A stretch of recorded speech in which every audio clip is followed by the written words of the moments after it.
Ahoy there, Lorcana fans. Welcome back to another episode of Local Lore, a podcast for Lorcana players who believe the best games happen in their own backyard. Today, we've got some really cool segments. We're going to do, as always, the Lore Drop, where we talk through what we've been doing in our local community playing the game. We have a new segment, the Welcome Wagon, where we will be talking about some resources, just putting them all in one place for the new players, and then we will be diving into Coaching Corner, where we will talk about deck archetypes and give a little bit of an overview of what all of those words like aggro and mid-range actually mean. Yeah, I had no idea what I even meant when I first started. So. Yeah. I still only kind of know what they mean. It can be a little intimidating to hear all of that sort of stuff thrown around willy-nilly when you're still learning the game and picking it up. Yeah. You have to learn inks and, ramping. You have your own collection of words to learn. It's its own language, really, yeah. And so let's go ahead and kick off the episode like we always do with an icebreaker question. If you want to give your response to our icebreaker, put it down in the comments below. Share some of your responses to the icebreakers, and maybe we'll include them in future episodes. So, all right. So, Lindsay, our icebreaker today, what is your favorite TCG release event of all time? Well, it's funny. For me, you're like, okay, so what is your favorite Lorcana release event? Yeah, that's fair. Because Lorcana is my first TCG that I've ever really played, in a real way. Yeah. But for you, I'm sure you had in the files of the brain. It was hard to come up with something. So my favorite, and it's got to be my favorite because it stands out the biggest in my mind, is the Floodborn. Ian introduced me to the game really early on, not long after it had come out. So Ian was one of the lucky ones to get his hands on cards, and so we started playing kind of early on, and so we had only played with the first chapter cards, and so again, speaking a whole new language, Ian's showing me previews of all of the new cards and how they work, like the bounce package that we're all very, very familiar with now. And so that was my first release event, and it was there's a lot of really high energy because it was the first one. People weren't sure if they would get their hands on products. There were a lot of people there. It was very intimidating. It was also the first competitive event I ever really played in. So it was an experience to say the least. But fond memories. Well, and you pulled what became one of your favorite cards. Right. That's when I pulled my legendary Mim Dragon. Yeah. So, which still will be in a deck. Well, it's about to rotate, so you'll have to make it work sometime soon. It's true. This isn't set, maybe. Yeah. What about you? So I had to really, to your point, I've played enough, trading card games that I had to sort of dive deep into the histories. But I think that my favorite one, mostly just because it came to memory, was Versus System, which was an awesome card game, back, almost 20 years ago. I don't remember exactly when it quote died, probably about 15 years ago. But in its heyday, in its prime, I played all the way through middle school and most of high school, and then even played very briefly into college, going to events for fans of the game after it got canceled. But my favorite release event was for the set Marvel Team Up. And so the game had both Marvel and DC properties. And so Team Up was really exciting because it was reintroducing Spider-Man to the game, which had been one of the first sets that had Spider-Man. And then this was bringing Spider-Man back and adding a bunch of new ways to use him and all of the Spider friends, so to speak. And I'm pretty sure, if I remember correctly, I either won or got second in that event because I remember taking home a whole ton of packs and just really getting to just open up a bunch of packs. And I always would go to those with my dad. So really fond memories of that. Yeah. Sounds like a fun time. Yeah. Sorry, our dog Zuko really wanted to make it into the video. He did. So. And who knows, maybe Momo will be in here at some point too. Well, let's get into the lore drop. Of course, we're talking about release events because we had a release event for Reign of Jafar. Ooh, look at that. We got the palace ice here. The thing is, we were going to review it. We said last week we were going to review it. We still plan to. Yeah. But we had literally no time to actually bust it out because we have It's still sealed. It's still sealed. We've had a hard time since the release event being in the same room at home together. For a long enough period of time. For a long enough period of time to try this out. So two ships passing in the night a little bit. But we've both been messing with Lorcana. Playing a lot on Lorcanito and talking through deck lists and stuff. But okay, so let's dive into the release event, which we had over the weekend. Tell me a little bit about your experience, and I'll jump in on mine. Yeah. So we always have a rule when we go to release events that we pick one of each starter deck because our store does. It's a kind of a fun take on a starter deck challenge. Yeah. It's kind of a hybrid sealed starter deck. So it's a minimum 40 card deck, but you're given a starter deck and 3 packs. So plus the 4th booster pack that comes with the starter deck. So you have 30 minutes to build a deck out of those cards. So you can play with the starter deck. You can take cards out of the starter deck and then just play with that. You can play with the cards in your packs. It's really up to you. Yeah. So I obviously was super excited about the Ruby Steel. It's a color combination I've been championing here for a while to varying degrees of success. And the Mulan cards. So those are some of the cards I was the most excited about in this set as well as last set. But so I did pretty well. I ended up in 3rd place. So I got to take home some extra packs. I lucked out in my booster pack. So I mostly played with a lot. It was a really great starter deck as far as cohesion goes. So I knew I'd been playing with some similar cards. So I knew what wasn't working. I threw in some extra stuff and all of those fun tech cards that you get when you have the excuse to play with rainbow colors. So it's a unique experience in Lorcana to be able to play a competitive event.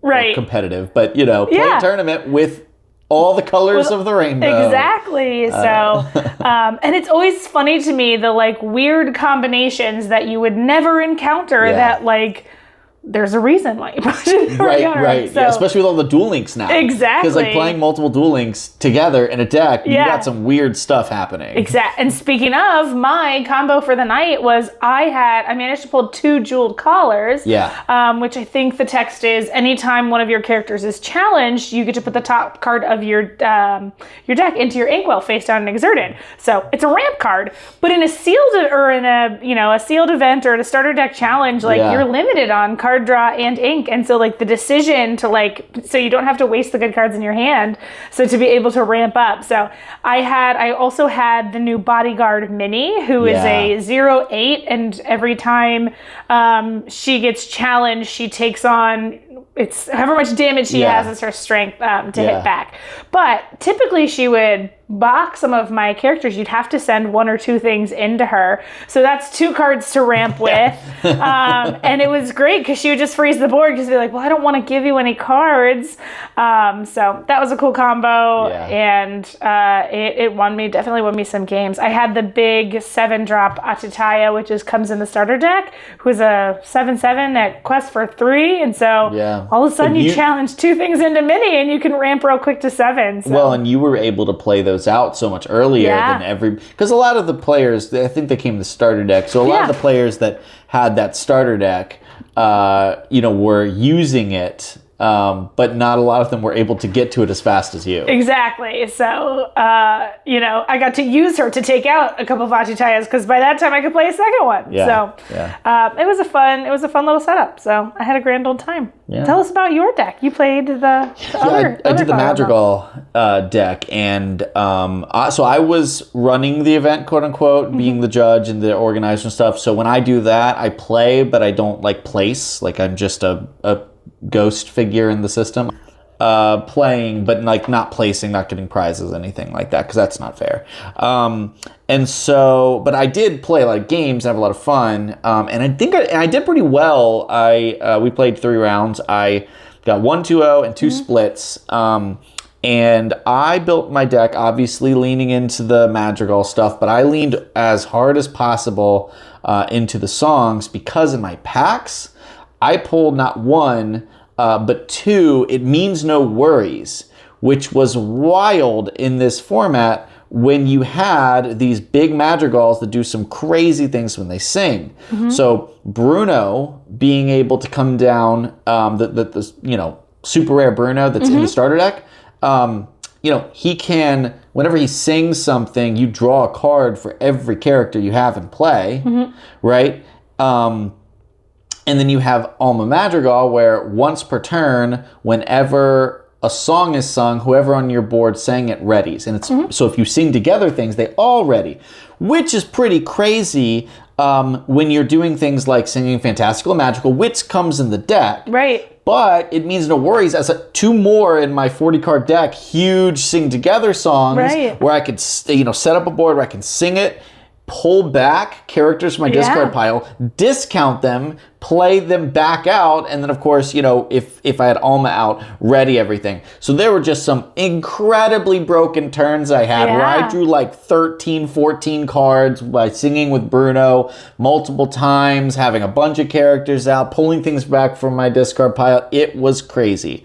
But also, to pull all that crap off, I had to run 12 Uninkables in a 40-card deck. So both of my losses, I was a victim of my own hubris. And actually, one of those losses in particular, I was playing against I think the only other person who chose the Madrigal deck to play, maybe one or two, but and he had pulled another Bruno in his packs. So I was able to take out his first Bruno with a bunch of effort, and I'm like, oh, I'm safe. And then he just plays the second one. So super brutal loss there to our friend Craig. But very, very fun experience trying out. And honestly, I walked away going, I don't know if it's good now. But I walked away from the event being like, this Madrigal stuff could be cracked post-rotation if, there's a noticeable power decrease with some of the other cards leaving. So if we do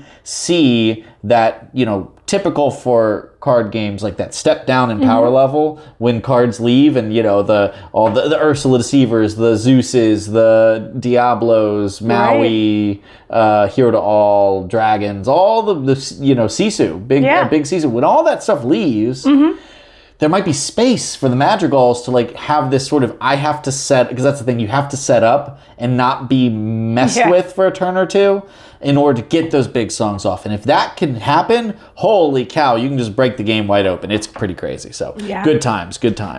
But we are not just going to talk about the release event. We're also going to talk a little bit about Constructed and what we're playing. Just as a preview, there are plenty of resources out there where you can find all of the amazing new lists and new ways to play it. In fact, we put a 15 decks in 15 minutes up on the YouTube channel last week. It's been doing pretty well by our channel's standards. So there's a bunch of different starting point lists. None of them are necessarily tournament ready. I think the Churnadog deck is. But you can go and check those out if you want to see some other lists. But we picked out two that we've actually been messing with. And wanted to show those to you real fast because we're taking them to League tomorrow, and we'll report back on how they do.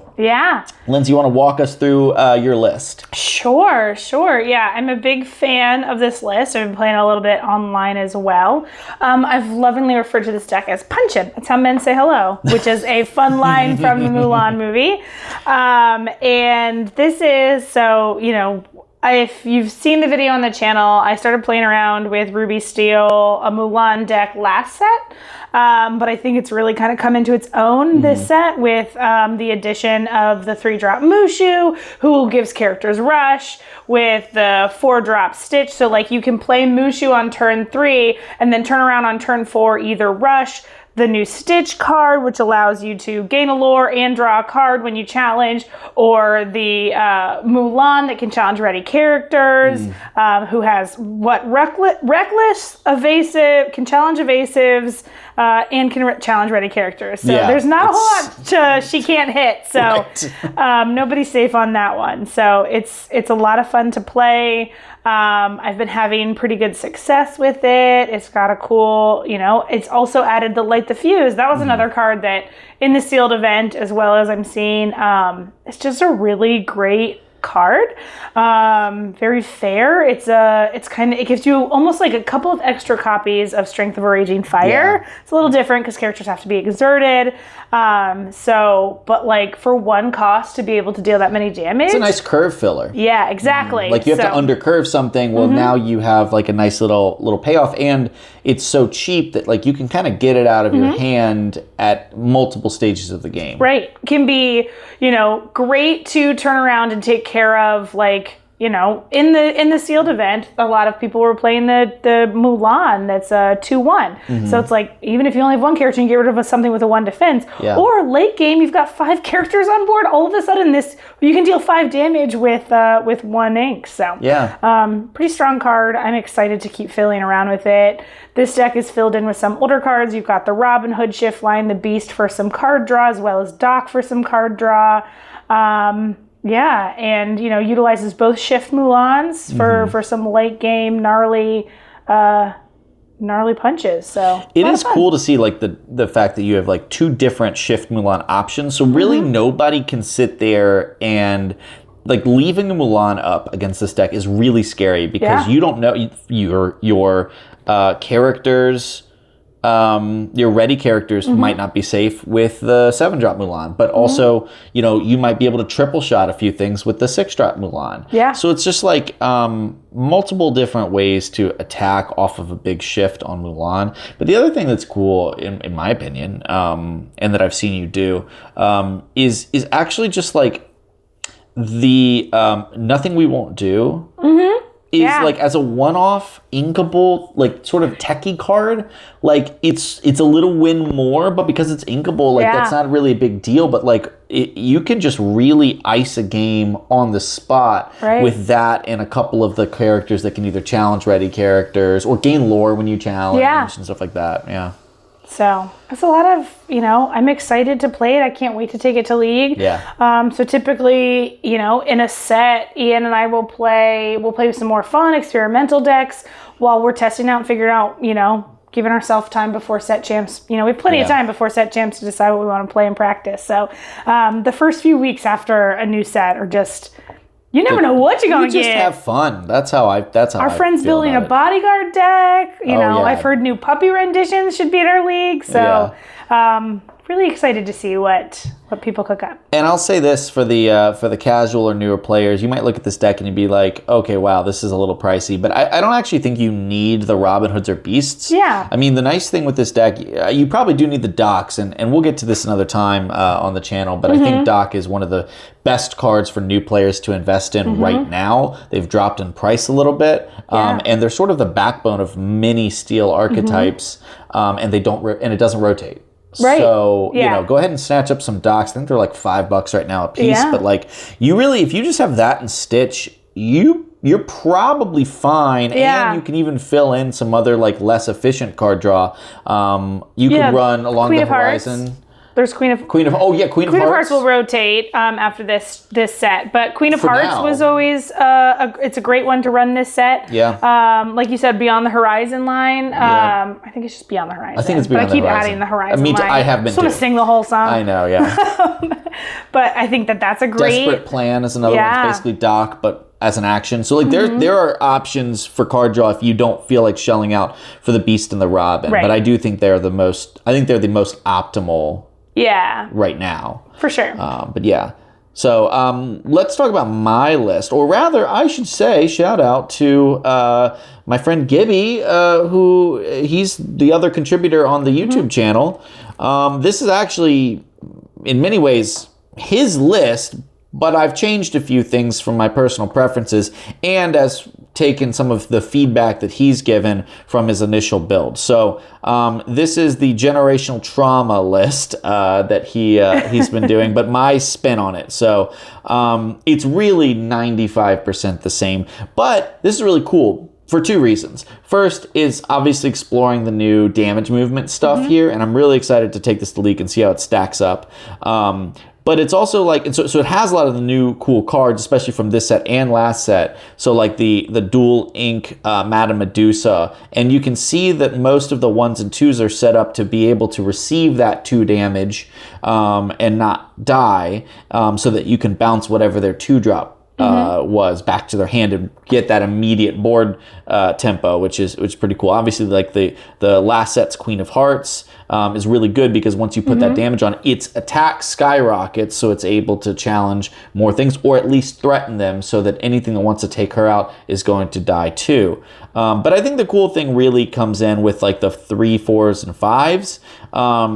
The Mother Gothel from last set being able to move damage when something challenges is surprisingly effective. But you've also got now the Prince John Frady Cat as a way to get damage onto your characters reliably. And when you pair that with things like the 4-drop Panic from last set, the Bell Mystic, you're able to push all that damage out and over. I've got 1 copy of Everybody's Got a Weakness. I don't know if I believe in this card, but Gibby swears by it, so I've got a copy in. And then obviously, I think this is a card like I would put very good money that next set, this Hades Ruthless Tyrant is going to be a thing. Because once rotation happens and all of Ruby Amethyst's like beloved, card draw packages evaporate under its, very nose, you are still going to have Maui Half Shark, but you're probably going to be looking for a way in a lower level format to be able to grind games out. And I think Hades, you have Genie still, but I think Hades is going to be a card that finds its way into a lot of decks post-rotation. But obviously for this deck, which has a way to leverage the damage, you're pretty darn happy to be having some of those guys as your top end. This is like a true mid-range deck. Like you're really trying to like, you're not running the B preps, you're not running the stuff like that. The bounce package is not in here except for the elephant, but that's more for the effect and the stat block. So like, it's a very, very unique and different take on my favorite color combination. Right. So I've been really enjoying it. Have to start to emotionally move away from the bounce package, knowing that it's... Yeah, I know. I'm mentally preparing myself. But I think... I'm not ready to say goodbye yet. But. I think next set, we have this evasive build of Ruby Amethyst, but unless they reprint a few of the cards, it's going to take a big hit when you lose Peter Pan's Shadow Finder. So maybe it's still too good to not, like it's still too good not to play, right? Yeah. The Maui Half Shark. But it's just as likely that this looks, or a version of this becomes the new best way to play Ruby Amethyst after rotation. Yeah. So I'm really excited to be, frankly, in my mind, studying up ahead of the exam, so to speak. So anyways, those are the decks that we're playing the League, and we will report back on how they do. And we will probably be trickling out decks, probably not every week, on this podcast, but we do want to be showing off what we're playing here and there throughout the given season. So yeah, for sure. Well, Lindsay, welcome Wagon's your baby. All right. This is your segment. So I from the guys from a once new player. So right. Well, tell me about what the goal of the segment's going to be. Sure. So the goal of this segment is to kind of it's another way to talk to people who are getting into the game or who are getting into TCGs. Today this is our guide to online resources. So which was a whole wild west of new things for me. Right. So we have a couple, if you're looking for news and rules, you're going to find, the best place to find news and rules and updates or things about the game is obviously going to be the official Lorcana website, even tournament organizer info. So if you're interested in any of that, and a lot of that is posted on their app. So the official Lorcana app is actually a pretty great app to have on your phone. I know people use it to keep up with their collection. Yeah, you can log your cards that you have and don't have. Yeah. I think you can even make like wish lists. So if you need to organize what kind of cards you're looking for trades, you can organize it on there. Also, it's got a handy dandy lore counter, and it's, oftentimes we have our lore counters with us, but like sometimes you forget it, and it's nice that you always have it there. Yeah, of these resources that we're sort of providing and hoping, hopefully it's all in one place, so somebody who is new is like, let me take notes, Yeah. But of these, it is probably the one I use the least, but it's the one I can carry around in my pocket. Right. The easiest. Yeah. I mean, it literally is an app that you can just stick on your phone, and you always have a lore counter. You know what I mean? Like you can always, even if you forget your lore tracker or don't have dice or something, hey, I've got the app, I'm fine. Like it is useful just for the quick download. Yeah, and I think, if you're starting to build out a collection, or if you are the kind of person who finds joy in that kind of organization, Ian and I don't. Yeah. So it's always we have a rough idea of what we have. It's very well organized, but like as far as like quick draw, there's no spreadsheet. Right. But if you're the kind of person who appreciates something like that, like I think that there's something to be said for if you're starting out building out your collection on there, it can be kind of a helpful tool. So, and I know, and I will openly admit that I'm not as well versed, but I know that Lorcana is releasing its own resource hub for games and tournaments. Yep. Currently, most tournaments are done through Melee, and they're going to have their own sort of setup. So I know we're looking forward to more information about that. Yeah. So, now kind of on the unofficial side, well, sticking to the official side, the other is the official Lorcana Discord channel. So I had never not been a big Discord user before the game, but now I use it all the time to communicate and to learn about, it's mostly for Lorcana, let's be honest. But the official Lorcana Discord, they post about, they do live streamings on Twitch. And that is by far the best place to get the most up-to-date information. Like if you are the person who wants to know the breaking news, that's where you're going to hear it. Like you'll hear it there first. You can engage with other players. It can be pretty daunting because obviously there's a big pool of people playing, but that's where I learned about when they made the big announcement about rotation. I learned about it on Discord. So it's a great thing to follow along. I wouldn't beat yourself up about trying to stay up to date. There's obviously lots of channels within there. So, but lots of info there. And then one of our favorite kind of unofficial news and rules places is the Mushu Report. So we do not have the self-control, so we want all of the cards to be spoiled for us before we open a single pack of a new set. And I think Mushu Report is just like an awesome resource. They archive all the cards. You can look at them, sort of a wiki of each set. And they announce any card reveals, news, articles, just a Lorcana wiki in general. So awesome. 10 out of 10 would recommend. As far as kind of like play and collector resources, the ones that we pretty much use Dreamborn exclusively. I'm sure you've seen a lot of our Dreamborn deck lists. It's a fantastic place for deck building. Also, if you are like, if I didn't have Ian, I would have no idea where to start when it comes to deck building. Deck building and playing Lorcana are two entirely different skills. That is true. And it is, I've heard people say that they don't want to copy lists. I'm like, that's what they're there for. And you can always, it serves as inspiration. There's so many fun decks that you can find. On Dreamborn, you can look up cards. It's also got a collection tracker. So again, if that's your thing, great tool to use. Obviously, I'm not using it. You can, exporting deck lists for set champs. That's a pretty cool feature. Like it literally will print it out in an official list for you. And it plugs into a lot of the other apps that we'll probably talk about later. So like it is in my opinion, the true epitome of like, this is the number one resource I want every single Lorcana player to know about, because it is almost a one-stop shop for everything you need. Not quite. That's true. But it's also got like, so I mean, you can also just get like quick like deck layouts, and I'm constantly sending screenshots, not screenshots even, but like it'll give you a downloadable image of your deck list after you make it, so you can send that, and so you don't have to look at typed out words. You can see the literal cards. You know, you ever wondering you've been watching those YouTube videos with all the deck lists? You probably will have had it earlier in this. I'll put it in post. That's where they come from. Yeah, you know, so obviously you can see like tournament results of like events that will post up their tournament results in there. You can see the card prices, how much individual cards are averaging. And you can actually do some crazy things too that a lot of people don't know about.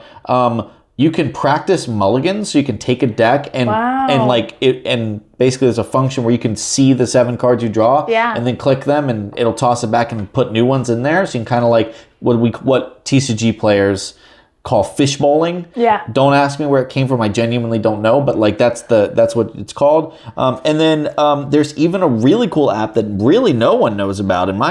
From my experience, a lot of people don't know about this, but the Trade Value Balancer. It's a little thing you can go to where you'll pull up the cards and you'll put them on either side of the trade, and it'll show you like how close the price is. Very useful tool if you do a lot of trading. Yeah. Great thing to pull up at League if you've got a bunch of people trading stuff around and you're like, so jumping to our next resource is TCG Player. So instead of sitting there and typing each card individually into TCG Player, which is a site online, it's a marketplace for singles, both buying and selling and looking at prices. And so like that's what, anytime we were trying to purchase or trade cards, like looking at value, we use TCG Player. It's kind of the universal agreed upon. Most accurate. So great place if you're looking to buy singles, like if you've gotten a couple of decks, but you don't want to buy a whole bunch of product. It's great resource. Another one that I only learned about recently, kind of as I got more competitive into the game, is Metafy, which has coaching guides and pro players, so it can either be behind a paywall, sometimes they do free guides, but sometimes they have like coaching that they can offer. So I've talked about it before. I'm a big Blurple player, and there's a content creator, JDR, who has a Metafy guide all about, it was just Ian found it, and it's a really in-depth guide to playing Blurple if you're getting used to it. I think it came around set 6. But it had, it had mulligans like for different color matchups. And it's really kind of shifted the way that my brain thought about competitive play.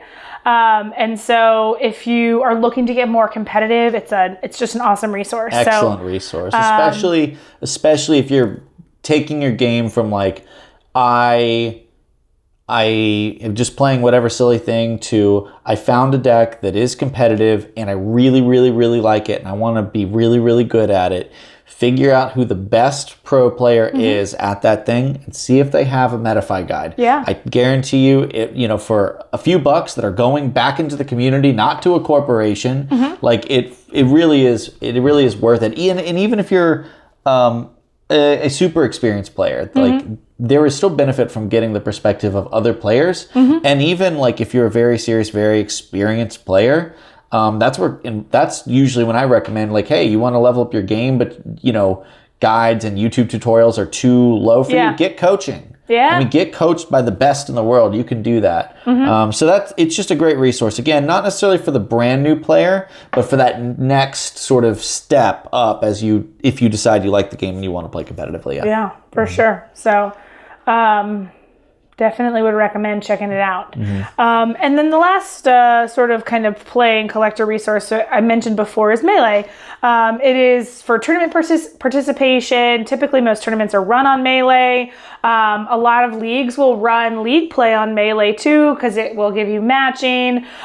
So if you haven't signed up for Melee, I highly recommend it. You can also follow local stores, and so like I follow all of the local stores in our area that we've played at, and so as soon as they make their tournament go live, I can register for it. So and that may in the future change if Disney decides to implement a Lorcana specific sort of tournament organizing platform, but for now Melee is sort of the thing that if you want to go to a local league, It's free. Just go ahead and sign up and get your username set up ahead of time. It'll save you a lot of time when you're at the store. Yeah. Our next little pool of awesome online resources is how to play Lorcana online. So there are a couple of different resources. So there's no official Ravensburger online platform yet. Maybe ever. We don't know. Who knows? Hopefully one day. We'd love to play on a Ravensburger supported platform. But in the meantime, you've got a couple of different other options. So it's a great way to churn out some matches. So you've got Inktable, where you can upload a deck and you can practice against a computer. So it's going to use an AI simulator to play against you.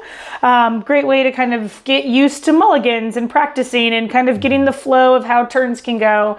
Probably, in my opinion, the best way as a new player to get used to the systems at play. And you can just sort of upload whatever deck you've been messing with, and just, again, there's no one on the other side to judge you. It is safe, and you can just sort of run the deck through against a computer that's not that good, but they'll do okay. Yeah, you can trash talk the computer. That's right. Nobody will judge you. And then there's another one, which is Lorcanito. I think I've lightly, loosely referenced it before. So you can upload a deck there and you can practice. You can play. They've got lobbies, so you can play against friends. We play even with people in our local area because it's like sometimes league's not enough. Sometimes you got to play on Tuesday night as well. So you can practice against your friends, or you can be set up to play against random opponents. Another great way, you are playing against another person, but it's typically ranked somebody who's got a similar win rate as you do. So you're playing kind of in your same competitive space. So as you move up, and it's, but it's a great way to kind of churn through some matches to really get through, get used to how a deck plays. It's a testing tool. It's not a fully fleshed out, game like a Hearthstone or something like that. It really is just a testing platform. You're not allowed to stream it. You're not allowed to record it. It is just for practice. And they make that very clear. You have to agree to those terms to use it.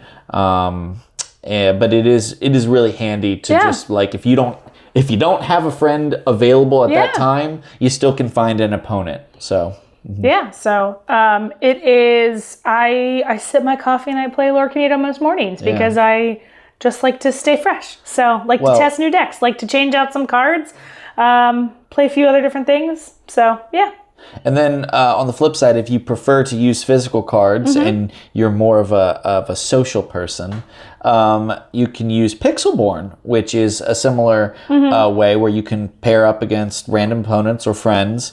But you'll play over webcam and use your actual cards or proxied cards, I suppose. But similarly, I do think you're allowed to stream and record Pixelborn games. But similarly, like, no, they don't run tournaments or anything like that because, again, it's not an official Lorcana property, so they can't do that. But it's still great, again, for testing, for finding a way to play with friends who are in a different location than you.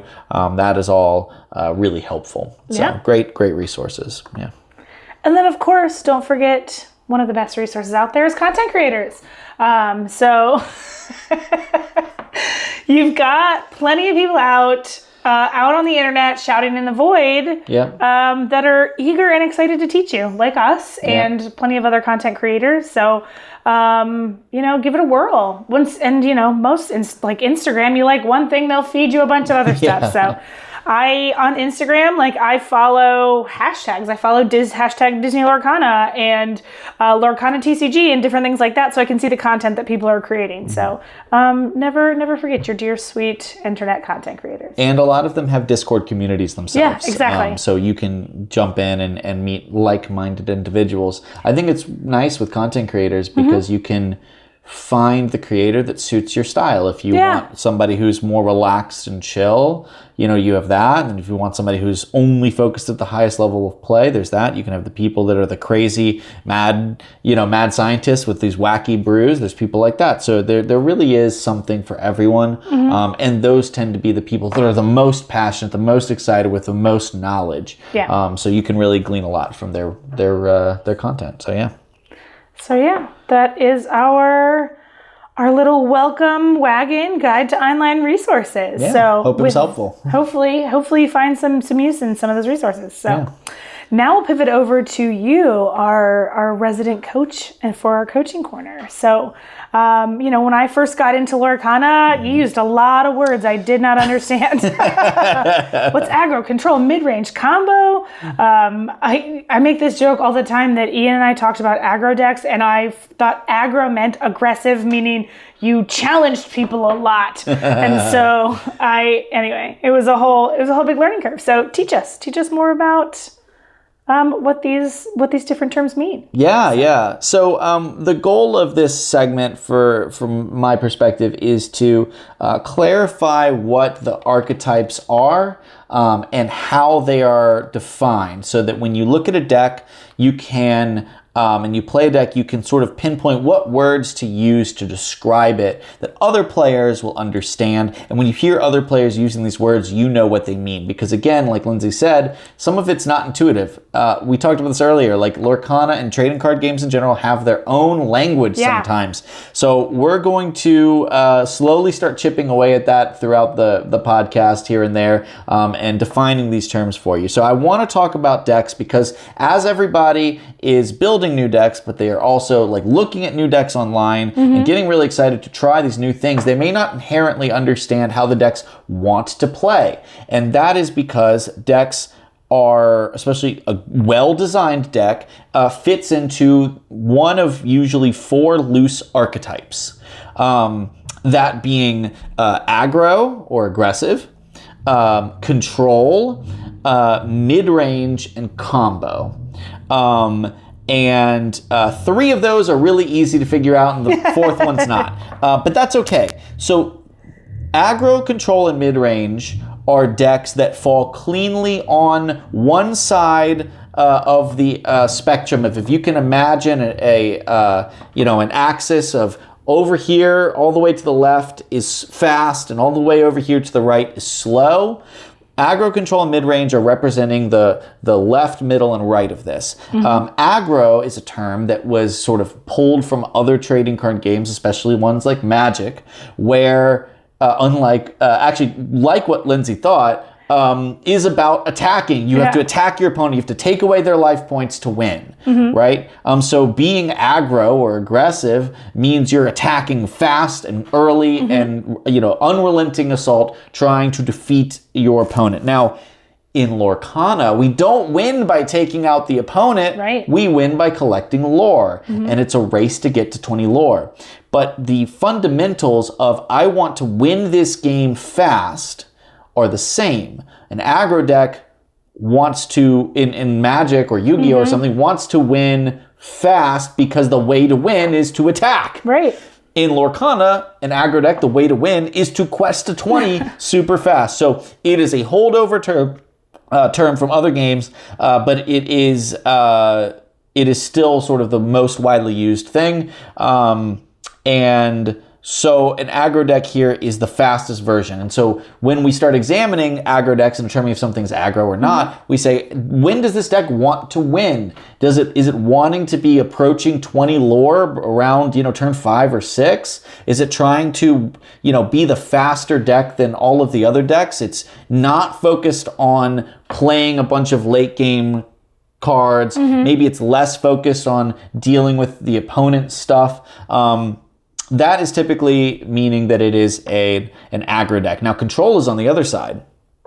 Control is a deck that's usually built around the idea of having very powerful late game effects, things that cost a lot of ink, or things that require certain game states to be true, an empty board, the opponent not having stuff. And so a control deck is trying to slow the game down. They're trying to remove their opponent's threats, their characters. They're trying to banish their characters. They're trying to keep their opponent from getting to 20 lore before their powerful cards come online. Think things like, big Tamatoas and Maleficent Dragons and stuff like that. And so control is always sort of defined by, hey, I'm a slow deck. My deck is not built to win the game fast. My deck is built to, if I can get to the later turns, I will have stronger, more powerful, more consistent cards in my deck than everyone else. That's the idea. And then mid-range, as you can probably glean from its name, is right in the middle. Somewhere in the middle. Or some degree in the middle. Yeah. And so a mid-range deck has a game plan that can shift based on what its opponent is doing, which is a really, in my preferred way to play, actually. It typically has a blend of cards that are aggressive and a blend of cards that are control-y. And oftentimes it really centers around a handful of cards that actually can do both really well. Cards that can come down and mess with their opponent's stuff, but also present a good way to, quest and pressure lore or pressure the board to eventually snowball a board large enough to get to 20. And so a mid-range deck typically includes a little bit of each, right? So that if it plays against a control deck, it has cards to let it quest to 20 faster. And so it'll ink the cards that are more control-y and play the cards that are more aggressive. And it does the opposite. And against an aggressive deck, it's inking the cards that are aggressive and playing the cards that are control-y. So you're actually able to sort of, switch around your game plan based on what you're playing against. Now, obviously, the downsides of that can be you're not the best at any one thing usually, and it requires somebody to quickly identify, hey, am I the aggressive player here or the control-y player here? And it requires typically a little bit more knowledge of what's commonly in the metagame, and also, a quick understanding of reading the board and determining, okay, clearly my opponent is the one that's trying to be the control-y player. They have better late game than me. I ought to play faster and try to close this game out. So that's mid-range. And all of these are sort of working off of that general axis of slow to fast. Now, there is a little bit of an added wrinkle here, right? So, and again, don't think I forgot about combo. We're going to circle back. The added wrinkle is that you can have two decks that are of the same archetype that are very different. And not just because of the cards that are included in them, but because of the type of tools that they use to accomplish that goal of winning early or winning late. And so there can be a second axis. If we have our x-axis, we can also have our y-axis. And you can plot the decks. We need a board. I need a we need whiteboard. a dry erase board. Right. Or like the little sports hand to come draw the yellow lines on it. Yeah. At some point we'll do that again. There you go. But you have this y-axis up and down where you have proactive and reactive. And so proactive strategies are things that are putting on the pressure, the big questing bodies, or the big, high stat block characters, the Mr. Smees of the world, right? A 2 cost 3/3 that quests for 2. Yeah. That's so proactive. It's just saying, opponent, deal with me or else. Yeah. Right? Anything that lets you pressure lore, dominate the board, and dictate the tempo of the game. Now, tempo is a complicated term that I'm not going to get completely into here, but tempo can be reduced to the idea of asking your opponent a question and seeing if they have the right answer. And so cards that are hard to deal with or that are putting you on a clock, a great example of this is like a 1-drop Daisy Duck, right? Daisy Duck, holy cow, 1 attack, 4 defense, quests for 2. That puts you on a clock. If you don't deal with that Daisy Duck in a few turns, they're going to be at 12 lore before you even blink. And so that is an opponent making a proactive play, asking a question, saying, do you have an answer to my Daisy Duck? Because if not, I'm going to win this game. And so that is typically how we view proactive strategies. And then there's reactive strategies, right? Reactive tools can be things that are disruptive. Removal cards, right? The number one form of disruption is taking out your characters, banishing your characters, right? But there's also things that mess with their hand, discard effects, or targeted effects that stop people from questing, giving things reckless. Stop people from singing. Pete is an incredible reactive card because it's I know you've got things that can mess with me, and please wait. Yeah. Wait a whole turn. You have to stop for a second. Stop. And then there's also things like stalling tactics, things that make the opponents lose lore or tell them that they can't quest, things like that, right? Anything that removes resources, tells people that they can't do the things they want to do to play their deck. Yeah. Now, one might hear these definitions and say, an aggro deck must always be proactive, but it's not so. Mm-hmm. There are plenty of examples in Lorcana of powerful aggro decks throughout our history that use a lot of disruptive tools. The biggest one in my experience has been Emerald Amethyst. Yeah. Emerald Amethyst is commonly played as an aggro deck, but it uses things like Ursula Deceiver to say, hey, this is not Ursula Deceiver, a 2-cost 1/3 stats with only quests for 1, that's not a very good proactive body. That's not going to get you to 20 faster than half a dozen other 2-drops that will quest for 2 or even 3.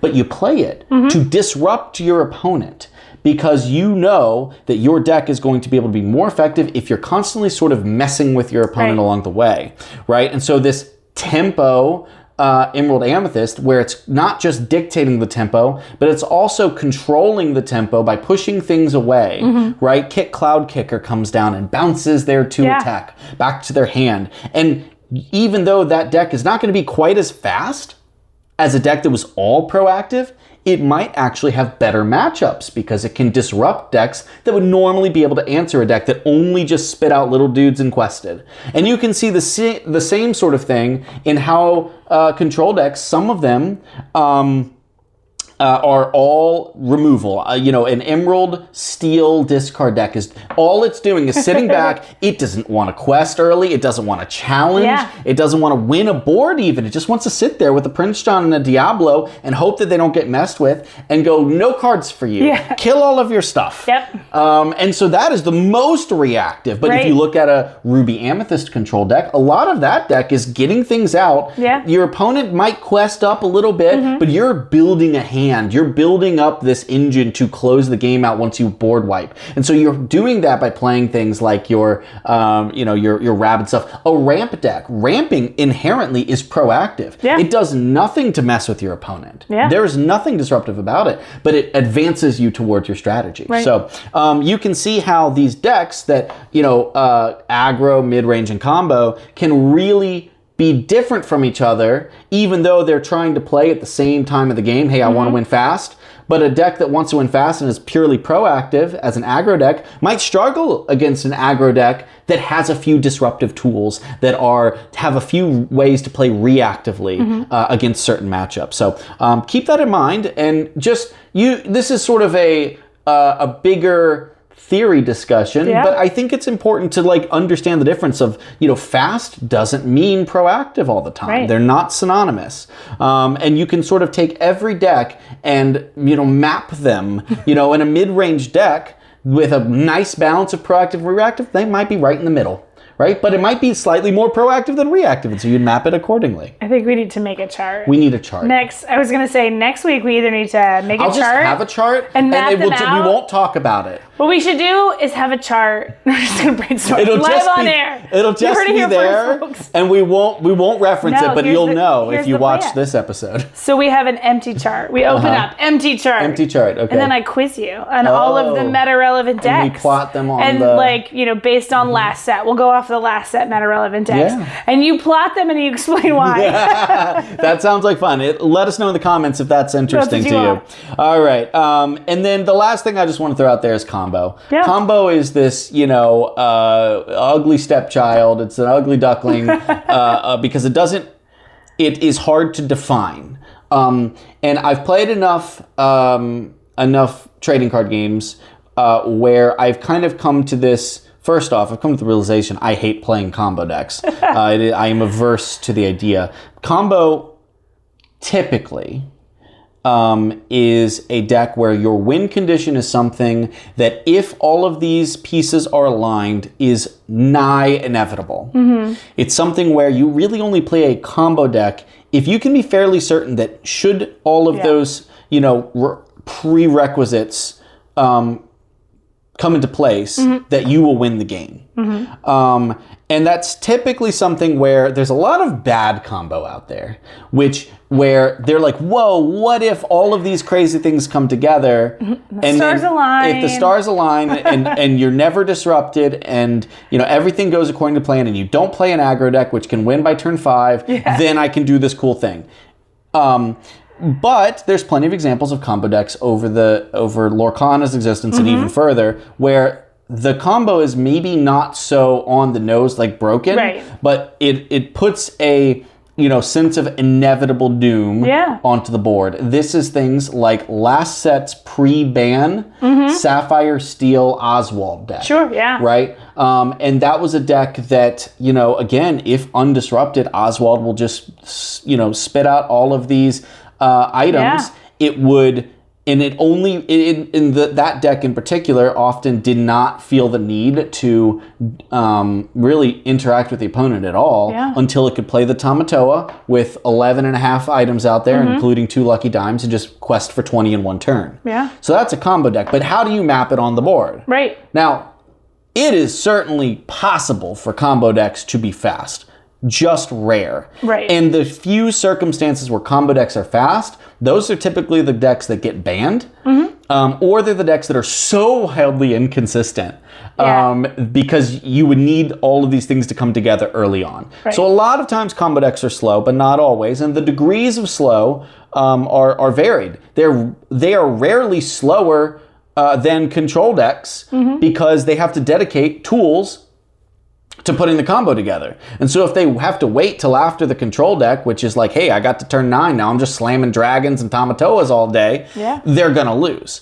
And so the other thing is, sometimes they're super reactive. Sometimes they might just sit there and be like, I'm gonna wait until I draw all of the things, and the only thing I do play is things that kill your stuff, right? And other times they're very proactive. They're like, I need all of these things on the board in order to achieve my Exodia, right? Sorry, that's a Yu-Gi-Oh reference. You know what I mean? Like I deep need cut for the real a fans. deal cut. Yeah. So like it can be anywhere on this map, this figurative map, not this literal map. This is a window shade. It can be anywhere on that map. Yeah. It can be really hard to track, but typically there is some sort of balance of proactive and reactive at play. And so when somebody tells you that they have a combo deck, that may mean it is a true combo deck, or maybe they have a couple neat combos in a mid-range deck, or a few interesting combos in a controlled deck. And so that's just something to keep in mind as you begin to put words to strategies that you see every day at your league. So hope that was helpful.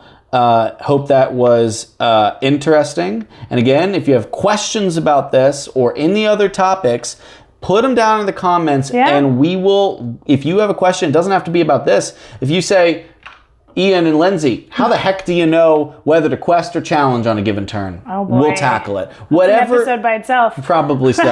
But whatever the questions you have are, we will do our best to answer them. So let us know. That's what we're here for. Reach out and we will tackle them. Yeah. Yeah.